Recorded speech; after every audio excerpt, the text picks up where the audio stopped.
This is RJ Carbone, and you're listening to BD4. One by Mattingly. Oh, hang on to the roof. Good. The Rose. He shook up the world again. Anthony for three. Bang! That one goes down. And the game is tied. See ya. A monster home run. Back-to-back home runs by the baby Bombers. Penetrates, creates, and shows some dexterity as well with the left hand. Deep to left. It's on its way. There it goes. And the Yankees are going for the win. Oh, it's good. Off the window. Oh, Jimmy Bennett. Unbelievable. The first punch he threw. Houston ducks under. Got it. 1/8 chance left. It's time. Yankees win. Yankees win.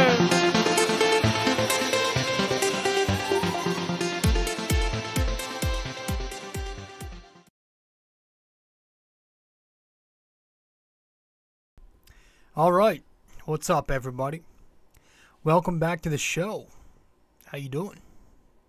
Episode 402 of BD4. I'm your host, RJ. And thank you for stopping by. If you are new here, be sure to subscribe to the podcast.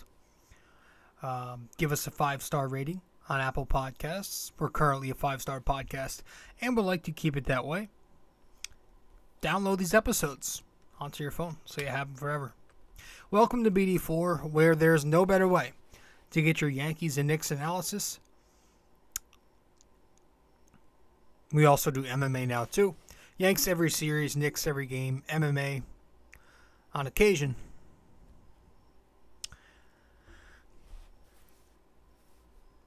The Yankees, they won today, so nice.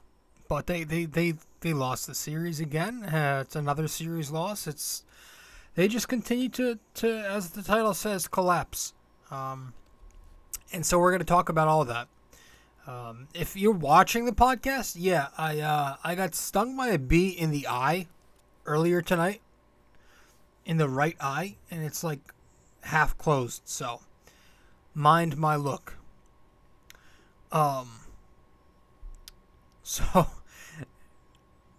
yeah, September 4th, Sunday, September 4th, 2022, as I record this episode. So it should be out by the 5th.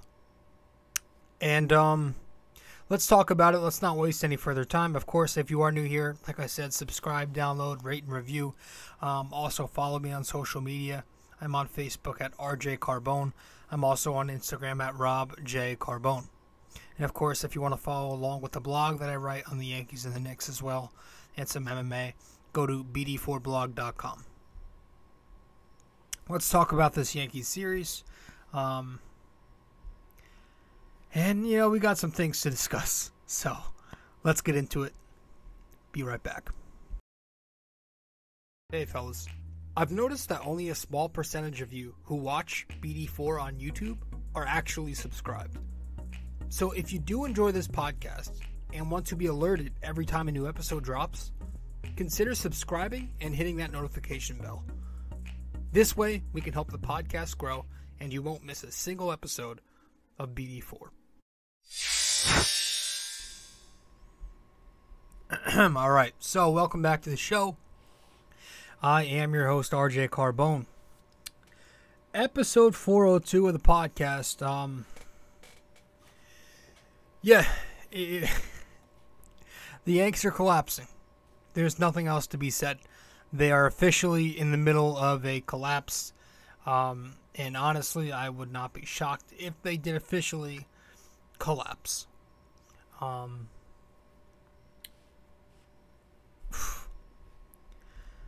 The first game of this set was an indicator of how this series went, at least offensively. The Yankees lost it. They lost 9-0 in the first game of this set. You had Domingo Germán pitching against Tampa Bay in the Trop, going up against Springs. No score until the bottom of the fourth for the Rays, of course. Peralta singled in a run. 1-0 Rays. Bottom of the 7th, Bethancourt, some random. 3 runs off a 2-run home run there. 3-0 Rays. Bottom of the 8th, you had Chang single, Walls walk with the bases loaded. Diaz also walk with the bases loaded. And then Margot single. So that made it 9-0 Tampa Bay. And the Yankees would lose like that.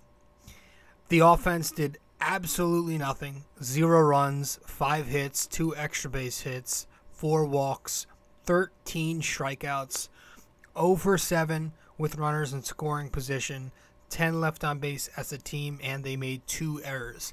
Donaldson, 2 errors in a row. Pathetic. Offensively, yeah, it was just dreadful and unacceptable. You could just tell by this game, it didn't even look like they were trying anymore. I mean, Gleyber Torres has given up. These are such bullshit at-bats from Gleyber Torres. They are lazy, lackadaisical, lethargic. He's done.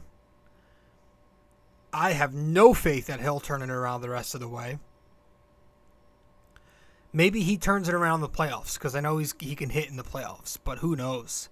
That doesn't mean he's guaranteed to do so again. Like, I believe in clutch and all that, but it doesn't mean he's guaranteed to. It's a fluid thing.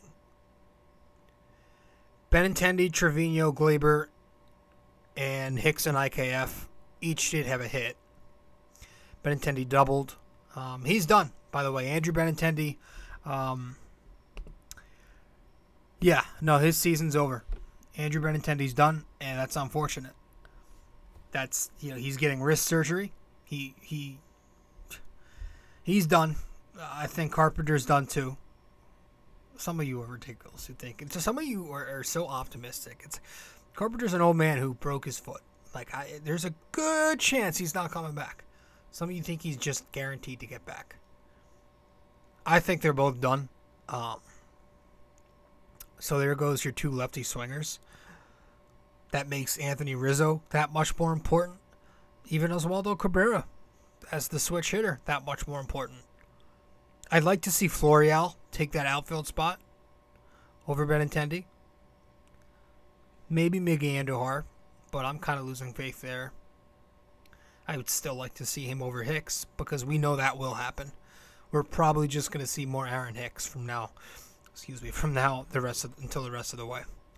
For the rest of the way. Just, fuck him, I'm sick of it. But Benintendi, man, yeah, he was big for me, because that's the guy who I thought was key. I was so excited when they acquired him at the deadline. Didn't exactly live up to that here as a Yankee, unfortunately. Started to hit, but overall he was just 240. Not going to cut it. But there was hope that he would turn it around, because he did start to hit, and you figured that if he lived up to the back of his baseball card, he would at least have a productive hitting, 20-something remaining games. And I think he was key, because he's that lefty contact hitter who can hit the single, hit the double, and the Yankees don't have any of that. And now that's gone, and of course he played good defense in left, that's a big loss. You need as many 300 hitters as you can get, and Andrew Benintendi being one of their very few, maybe their only 300 hitter outside Judge. Yeah, that's bad to lose him. So we'll see what happens there. IKF also doubled in this game.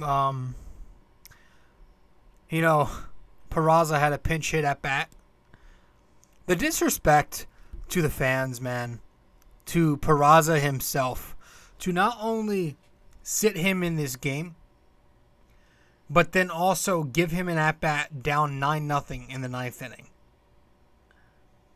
Why the fuck wouldn't you just wait until the next day, where that at-bat means something, where the vibes aren't shit, where it's more exciting, where people will be tuned in? Like, his family was there the next day, I believe. Like, that absolutely ruined it. That spoiled it. That spoiled his moment. That was his first major league at-bat. You only get one of those, by the way. But Boone treats it like just any other ordinary at-bat. Let's just throw him out there in the 9th inning down 9-0. Disgusting. But are you shocked? Are you really shocked that's what they did with Peraza? Because we see how the Yankees treat their prospects, so it's not surprising one bit at the same time. On a bright, Domingo Germán continues to pitch well. He went 6 2/3 innings, let up 3 runs, 2 earned runs, 6 hits, 2 walks, 1 strikeout only. A home run, 88 pitches, but got the loss. Yeah, it was unfortunate, made the mistake there at the end, but he continues to pitch well and not miss any bats. It's hard to call that luck at this point because it's been so consistent. He's done it for 9 starts maybe now. So I got to give him credit. He's been pitching very well, and at this moment, do the Yankees make it into the divisional round in the playoffs? I think I have Germán in my starting 4. That's kind of crazy to say, and I kind of think he'll probably get lit up in the playoffs for some reason, just because he doesn't have the greatest command, and again, he hits a lot of bats. But, how do you not, with the way he's been pitching, he kind of deserves it at the moment. The bullpen. Yeah, the bum squad bullpen pitched after that, so who really cares? It was I don't know, a bunch of randoms. Marwin Gonzalez even had a cameo. He was the best reliever of the night, pathetically. Yeah, that's what the Yankees are right now. The state of the Yankees is they have guys like Marwin Gonzalez pitching for them, so that just tells you everything you need to know about where they are right now. And that was the end of the first game. Second game of the set took place Saturday. They lose 2-1. Clark Schmidt on the mound versus Corey Kluber. Top of the third, you had Diaz single in, 2 runs, 2-0 Rays, and then that was it. Top of the ninth, Judge gets the bullshit home run. 2-1 Tampa Bay. Ties his career high, 52. But that was it. The Yankees scored 1 run, 3 hits, no walks, 7 strikeouts, 0 for 3 with runners in scoring position. I don't think I've ever seen 0 walks. Wow. Talk about no effort, and we'll get to that. But 0 walks is pretty disgusting. Just shallow at-bats. Outside of Judge, nobody did shit. Judge had 2 of the 3 Yankee hits. Stanton had a bullshit bloop. So those 2 go 3 for 8 together. Everybody else, the other 7 hitters, 0 for 23. Pitching-wise, again, Clark Schmidt was okay. 4.1 innings, 2 runs, no walks, 2 strikeouts. Got the loss, but he was okay. He was so-so. He was fine. Better than last time. Then you had Trevino, Marinaccio, and Licky shutting out the Rays for 3.2 innings. So, it was just the offense. And then the final game of the set took place today, Sunday. 1:45 game. The Yankees won. 2-1. You had Frankie Montas going up against Armstrong. Top of the first inning. Judge wastes no time with home run number 53 for his career high. 1-0 Yankees. Top of the 7th, Oswaldo Cabrera sac fly to bring home Judge for 2-0 lead. And then the bottom of the 9th, Holmes there. We'll save that for later. Clay Holmes, so we'll talk about him. But, it becomes 2-1, and they eventually win. The bats, yeah, listen, it wasn't inspiring. They won, but 2 runs, 6 hits, 3 walks, 5 strikeouts, 0 for 8 with runners in scoring position. Still very bad. Judge had half of their hits. He was 3 for 5 with his 53rd homer, a double, and a single. Donaldson, IKF, Higashioka, the only others with a hit. That was it. DJ looks done. Toast. He's hurt. The toe thing is officially a problem. Stanton looks awful. His timing is so off. His timing right now is that of a 98-year-old man. Guys, he's hitting .216 on the season. The Yankees, this series, ready for this one? With runners in scoring position, this series, they were a disgusting 0 for 18. So, that was gross. There was a little bit of a flare, a little fire to the final game of the set. Maybe that's the spark. Donaldson was hit by a pitch early. Bench is cleared for a few minutes. Then later on, Boone gets tossed. Pissed off on a catcher's interference call. Or non-call. But, yeah, that was... IKF had another bad defensive day. Routine errors. One official error, but really had 2 errors. He was saved from his second later on with DJ at first. Montas, I guess he pitched well. I mean, it was his best outing as a Yankee. 5 innings, no runs, 1 hit, no walks. He did good. 7 strikeouts. Had 93 pitches, got the win. Easily his best outing yet. It was the race, not a great lineup, but he needed one. Nonetheless, his splitter, good-ass pitch. It looked good. And he got the job done. One thing I am noticing about Frankie Montas, this guy labors a fuck ton. Nothing has come easy so far for him. There's no easy inning. There's no easy at-bat.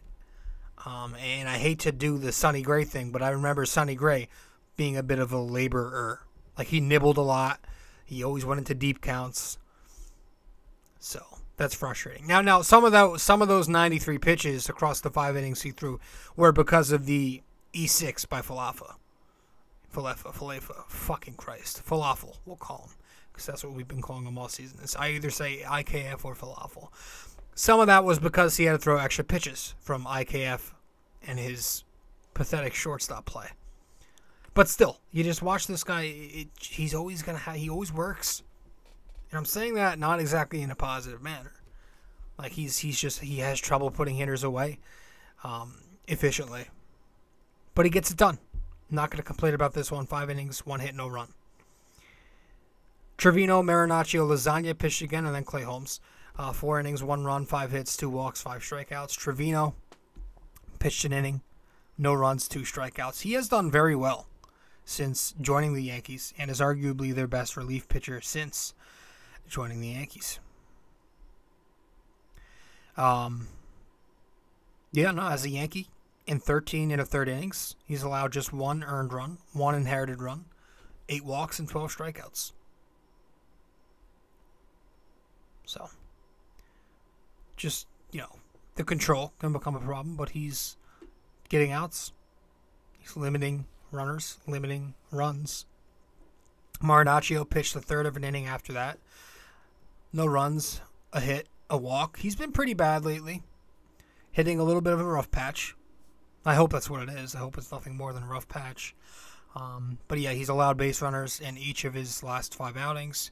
He's allowed at least 2 base runners or more in 4 of those 5 outings. 5 innings, 9 base runners in his last 5 outings. Not great. Lasagna pitched an inning in 2/3. No runs. Crack my neck. 1 walk, 2 strikeouts. And then Holmes, 1 inning, 1 run, 3 hits, 2 doubles, a single, a strikeout, 20 pitches, the save, and then some help there from home plate umpire. I forget his name. At the end with a low strike call.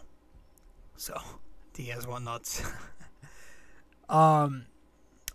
So listen, I don't know that you keep this guy closing anymore. I think Clay Holmes is done. It's September. He clearly isn't turning it around anytime soon. You're kind of running out of time to experiment. So, if I'm the Yankees, Lasagna's hot. Maybe he looks back a little bit. He looks pretty good. Maybe let's try that out. Maybe we ride with him the rest of the way. Lasagna, in his last 11 outings, 11.1 innings, 1 earned, no inherited runners allowed to score, 5 hits, 3 walks, 9 strikeouts. The control is back. He's getting the ground ball outs from that sinking 2-seamer. The strikeouts are there. He's never been a strikeout first pitcher. The stuff's been electric, but it's always, it moves a lot and it's hard and he gets ground balls out of it because he's got that two-seam. But yeah, his command is back. I want a guy who gets ground balls and throws strikes, and Loaisiga right now is doing that. That was who Clay Holmes used to be, but this guy just looks like he used up all of his good. So, good to get the win. But I'm still frustrated. I still don't feel great right now. And I still kind of have room for a rant. So we're going to head to break. And I got some things to say when we get back. Stay with us. Be right back.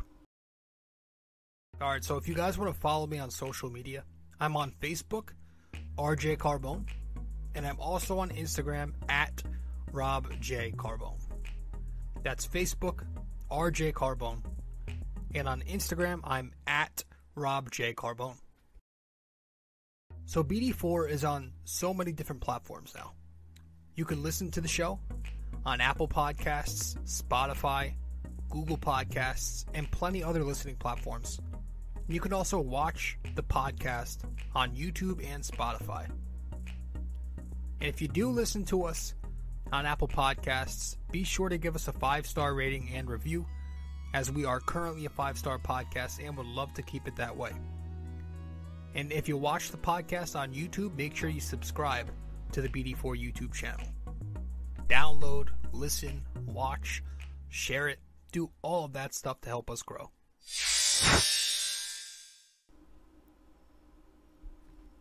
Welcome back to the show. Now, again, it was a good win. It was good to win, let's say. Earlier today against the Tampa Bay Rays, taking the final one at the Trop in the 3-game set. Still frustrating, I get it. Bounce back, avoid the sweep. Get a nice day game on Labor Day tomorrow. Most of us are off from work. But come on. I hate to do it because I've done it a lot lately, and I have a bad reputation for being negative sometimes as a Yankees fan. Not much positive can be taken from it. If it wasn't for Aaron Judge this series, holy hell, where are we? 3 of their 6 hits today, as I mentioned. And if he didn't hit the 9th inning home run in the middle game, the Yankees are shut out for a second consecutive game. The Yankees scored just 3 runs the entire series. Judge scored all of those runs. Just getting on base and hitting home runs. Is that what it gets you? Is that what $200+ million gets you? All that money on the payroll. Is that what it gets you? One guy producing for you? Look around. Look around. That's what it is right now. That's exactly what this is. It's a one-man show at the moment. The Yankees have a bunch of 200 batting guest hitters. Total guest hitters who cannot, for the life of them, go the opposite way, bunt, or drive runners in with a simple base hit. They are home run or bust. They can't put it in play consistently. A lot of the time when they do, they're grounding into a double play. An entire 19 teams have hit into less double plays than the Yankees have. They can't field. They can't run the bases. Their fundamentals don't exist. 4th grade shit. Shit you learn in summer ball growing up. They'll make AAA pitchers look like all-stars, and all-stars look like Hall of Famers. How many players on this team, here's a question, how many players on this current Yankees team can you look at and say, that's a ball player right there? That's a baseball player. That's a baseball guy. Aaron Judge, DJ LeMahieu, maybe Anthony Rizzo, and Andrew Benintendi. It's a completely one-dimensional roster. And how many of those guys I just listed are producing and healthy right now. One guy, one of those guys. Now, they started off well. DJ started off well. Rizzo has had some good productive stretches for the Yankees. Even guys like Torres, Stanton had their great stretches prior to the All-Star break. But since then, holy hell, has it been a one-man show. I question how many of these guys actually give two shits. Some of them might give one shit. But two shits, it's got to be a short list if there is one. Because sometimes I can just see it. Through the body language, the lethargic at-bats, quick counts, weak contact. I just described Gleyber Torres right there. Team needs a leader. Their manager's not a leader. And this is not a knock on Judge. He's great. He's their best player. But he's not a leader. Like, you need a guy with a voice. Derek Jeter had a voice. You know? I wish they would get some of their former... I was listening to a big Yankees fan, Joe's McFly. Made some great points on his... I guess he had like a rant video the other day during the Game 2 loss. Talking about how we need some former Yankee legends in there. To coach and help out and be coordinators.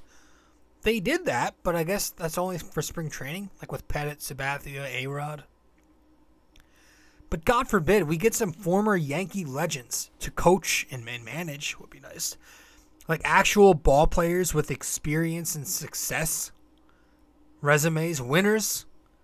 It's the Yankees. They have the advantage, so they can do that. A lot of teams don't have that advantage. But instead, we have these randoms. Blake, Rojas, Harkey, Lawson. That guy does nothing. Lawson. I would love to see Don Mattingly manage one day. Because you know he's done in Miami. Jeter's out. Team's going nowhere this year. They haven't been forever. He's definitely gone. I would love to see Posada play a part in this team. I wanted Buck Showalter. Very disappointed that happened. Especially knowing he went to Queens. Pettit as a pitching coach would be cool. Like, it's sad that we have to talk about needing a leader. Because their manager isn't one. They had to fire the entire coaching staff last year because they wanted to surround Boone with guys who would push the players more. It's like, if you have to do that, doesn't that mean your manager's the problem? So if they blow the division, if they end up blowing this division lead, or even if they don't, but they're another first or second round exit, it's got to end. Like, you have got to blow it the fuck up. You got to get this clown Boone out of here. You got to get Cashman the fuck out of here. I would love Theo Epstein, by the way. Just putting that out there. Get Cashman's analytics lords the fuck out of here. And find a way to get Hal to sell the team. And I realize I'm, coming across as the spoiled Yankees fan. But a little bit of news flash for you, okay? I'm not a fan of your shitty organization. So why would I care for them? I am a Yankees fan. I'm not a Pirates fan. I'm not an Athletics fan. I'm not a Tigers fan. I'm not an Angels fan. I am a New York Yankees fan. And here, we expect excellence. We don't play the whole happy to be here game. We are winners here. We carry a winner's mentality. I am not about the participation award garbage, so you can take that garbage somewhere else. You can be for it, right? Tigers fans, A's fans, all you guys can be for that. But we aren't. Why would we? It makes no sense. Let me ask you a question. If your shitty team, right? If your garbage small market team had a $250 million payroll, like the Yankees do, you wouldn't expect excellence? You'd be fine with being good, not great? And that's another thing. Because it's like, why is Yes Network, Yankees media, and even some Yankees and MLB fans, non-Yankees fans, probably the younger ones, acting like this Yankees team, this current Yankees team, has been there before and is like just coming off a recent World Series appearance? Like, no, this team has done nothing but golf in mid-October every year. Every fall. Under Boone. Every year he's been here. Divisional round, exit. Championship round, exit. Divisional round, exit. Wild card round, last year, exit. Literally going backwards. They had a 15.5 game lead and were on pace for 125 wins. So they were bound to regress somewhat. This is only natural. You were never going to win that many games. That's not realistic. That whole narrative, yeah, that's been over though. Because they didn't just go from 125 win pace to 110, 105, 100 even. They are now on pace for less than 100 wins. Do you realize that if they go any worse than 20-8 the rest of the way, which is an incredible record, they will not win 100 games. So they have to go 20-8 to win 100 games. If they go 500, they will win just 94 games. Okay? So it was 125 wins. That was the pace. It was 125. Then they regressed. But now it's gone even further down into the abyss. They had a 15.5 game lead, people. That went all the way down to 4. 3 of the loss column yesterday. They are 31-38 since June 19th. That's a 69 game stretch we're talking about here.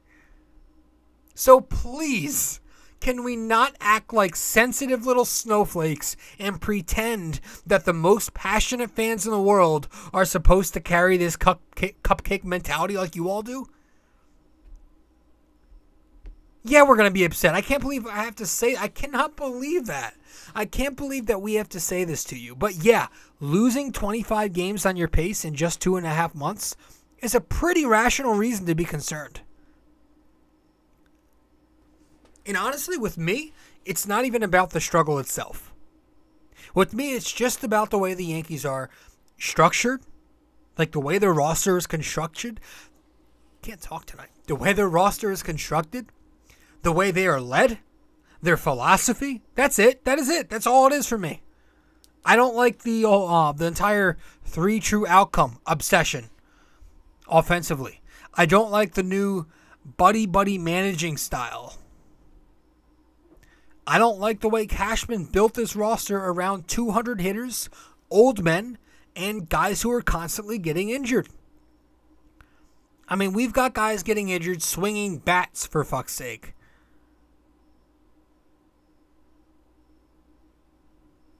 It's pathetic. It really is fucking pathetic. I'm just sick of the excuses. Like, why do all of our successful players, not all, but a lot of our successful acquisitions have to be diamond in the rough guys? The only, like, we do is Cashman loves finding the diamond in the rough. Diamond in the rough is for small market teams who can only afford so much. You had $200 million to work with. That's what you did with it? We should not be talking about this team being flawed at their core in September. So, if it doesn't end differently, shuffle it the fuck up. Shuffle it up at the end.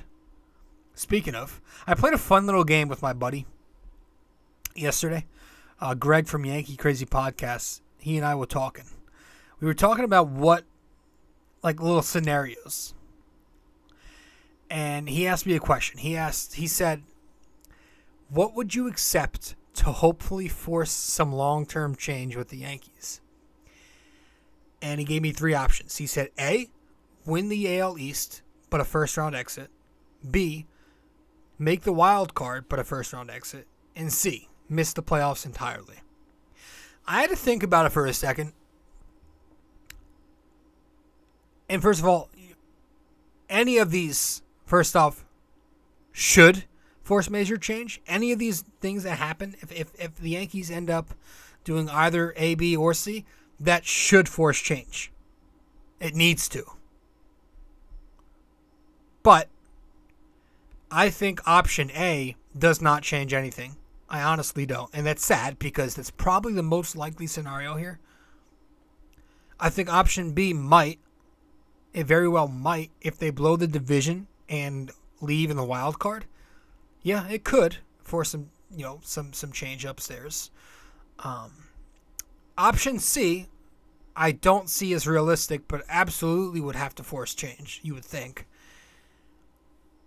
But I really couldn't give an answer. Like, my answer to that is, like, I'm going to ride it out. Okay, I'm going to ride it out, and I'm going to root for the Yankees to win the AL East and go as far as they can get in the playoffs. But any of the ladder, B and C, would be painful to root for now, but after the fact, it will be the right thing long term. So, yeah. I just hope that, like, man, I really hope at the end of the season, if they don't win the World Series, they make big change. Honestly, they need to do that. That should be it. That should be what their plan is. Win the World Series. Let this be the last time we roll with the squad. And if it doesn't work, scrap it, blow it up, fucking make some big change. We were talking about having baseball players on this team just a few minutes ago. And I wanted to bring this up before we wrap it up. I couldn't help myself but to look up some stats. Gio Urshela and Brandon Drury, it hurts, man. They're having such solid seasons. It's bizarre, that whole thing, isn't it? Both of them pushed out because we thought we had something in Miggy, and Miggy ends up being the worst player of the three. But both Drury and Urshela are having solid seasons. They're both being paid pennies. One of them, we did not need to trade, but desperately wanted a return. The other, we could have easily traded for this past deadline, but we're worried about feelings. So it's just fucking frustrating.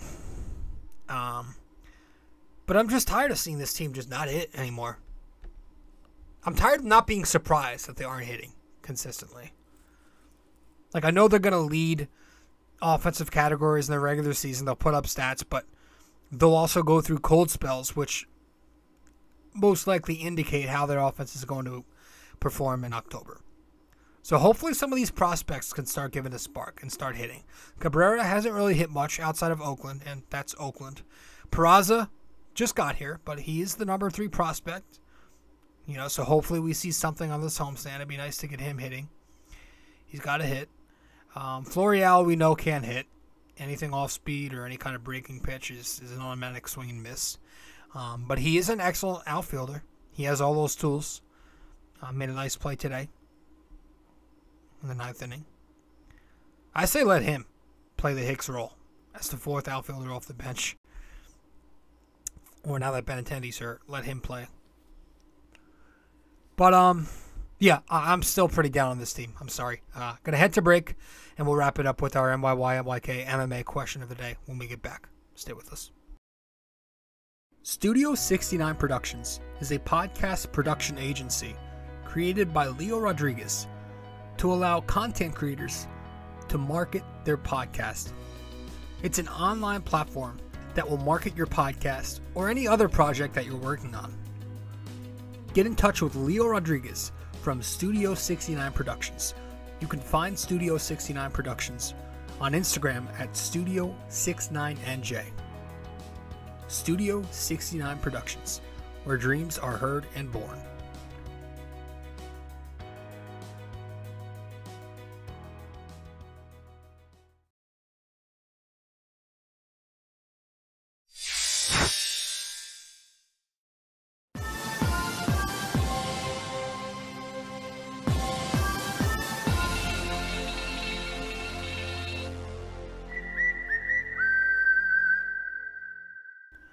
All right, so for this episode 402, our NYY-NYK-MMA question of the day is, how many American League All-Star teams did Thurman Munson make in his 11-year career? How many American League All-Star teams did Thurman Munson make in his 11-year career? Let me know the answer wherever you can reach me. If you get the answer correct, I'll give you a shout-out in the next episode in front of all 2 of my followers. If you attempt to guess the answer, doesn't matter if you get it wrong, but attempt to guess the answer, then I'll give you the answer in the next show. All right, that's it. Episode 402 in the books. I'm your host, RJ Carbone, and that's all we got for this episode, folks. Thanks for tuning in as always. Again, you can find the podcast on the many different platforms that we are on. You can find me on social media, and you can also find my website at BD4blog.com. Thanks for tuning in to episode 402 of BD4, and I'll see you in the next one. Ciao.